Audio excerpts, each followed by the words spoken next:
आता आंदोलक ट्रकमध्ये देखील झोपल्याचं पाहायला मिळत आहे। आपण या दृश्यांच्या माध्यमातून पाहू शकतो आरक्षणाच्या मागणीसाठी मोठ्या संख्येने आंदोलक मुंबईमध्ये आलेले आहेत।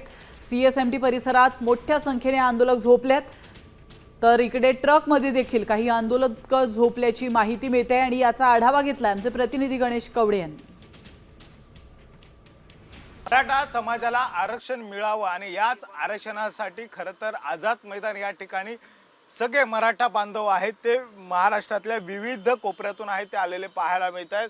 आपण ही थेट दृश्य बघतोय ती म्हणजे ट्रकच्या माध्यमातून हे सगळे मनोज जरांगे पाटील यांच्या सोबतच हे मराठा बांधव आहे हा प्रवास करून आहे ते अंतरवाली सराटीपासून या ठिकाणी आलेले आहेत सकाळपासून। तुम्ही कुठून आलेला आहात आणि तुम्ही आता याच्यातच मुक्काम करणार आहात का? आम्ही बीड जिल्ह्यामधून आलो पडदा तालुक्यामधून आणि आमची गाडी 14 टायर घेऊन आलो आम्ही गाडीचा आता पाऊस चालू आहे, पावसामुळे बाहेर जाता येत नाही, तरी पण दिवसभर आम्ही आझाद मैदानामध्ये होतो आणि संध्याकाळी झोपायसाठी आम्ही गाडीमध्ये येतो।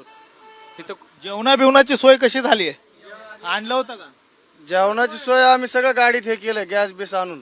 जरी 8 दिवस राहायची तयारी झाली तरी सगळं संपूर्ण सामान घेऊन आलेलो होतो आम्ही। आदरणीय उद्धव साहेबांचं ज्या वेळेस सरकार होतं त्यावेळेस हेच जे आजचे मुख्यमंत्री आहेत देवेंद्रजी फडणवीस यांचं असं म्हणणं होतं की हे सरकार आरक्षण देण्यासाठी असक्षम आहे।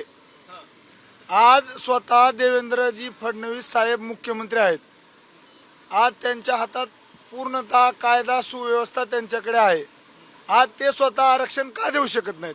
खरं तर पाऊस जरी असला तरी याच गाडीमध्ये हे सगळे बांधव आहे ते मुक्काम करले असल्याचं पाहायला मिळत आहे। वेळ प्रवीणसह गणेश कवडे, सामटी मराठी, मुंबई। आता isakal.com आहे देशातील नंबर 1 ची मराठी न्यूज वेबसाईट। प्रत्येक अपडेटसाठी isakal.com ला नक्की भेट द्या।